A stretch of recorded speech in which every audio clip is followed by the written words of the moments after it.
2 moles of monoatomic gas is mixed with 6 moles of a diatomic gas. The molar specific heat of the mixture at a constant volume is. Mixture molar specific హీట్కి మనం రాసే formula C mixture is equal to N1 C1 plus N2 C2 by N1 plus N2. ఎక్కడి నుంచి develop అవుతుంది formula ఇది? మనకు heat సప్లైడ్కి NC delta T అని రాస్తాం. ఇది మోలార్ స్పెసిఫిక్ హీటు, ఇది నెంబర్ ఆఫ్ మోల్స్, ఇది చేంజ్ ఇన్ టెంపరేచర్.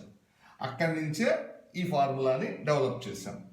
కాకపోతే ప్రజెంట్ క్వశ్చన్ ఏంటంటే మనకు కాన్స్టెంట్ వాల్యూమ్ దగ్గర అడిగారు.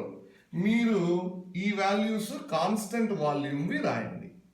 అంటే సివి మిక్స్ అనుకోండి దీన్ని CV first gas, CV second gas వేయండి.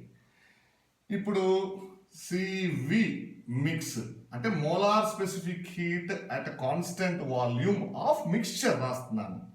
Okay, is equal to N1 number of moles, first gas mono atomic ఉంది, అది 2 మోల్స్ ఉంది కాబట్టి N1 అని 2 వేస్తున్నా. అలాగే మోనో అటామిక్కి మనకు CV value 3 degrees of freedom ఉంటుంది. అంటే 3R/2 రాస్తాం. ప్లస్ ఇక్కడ N2 సెకండ్ గ్యాస్ ఏముంది? డయాటామిక్ ఉంది, అది కూడా 6 moles ఉంది. సరే, N2 value 6, డయాటామిక్కి 5 degrees of freedom ఉంది. అంటే దాని సివి వాల్యూ వచ్చేసి డయాటామిక్ది 5R/2 by N1 plus N2 అంటే 2 + 6. ఇప్పుడు దీన్ని క్యాలిక్యులేట్ చేసేస్తే మనకు ఆన్సర్ వచ్చేస్తుంది. Easy question.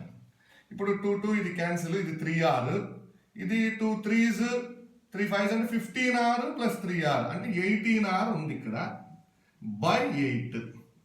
అంటే ఇది 2తో క్యాన్సిల్ చేసేసుకుంటే 2 9s 2 4s అంటే 9R/4. మనకి ఇచ్చిన ఆప్షన్స్లో ఉంది 9R/4. ఇదే మన ఆన్సర్.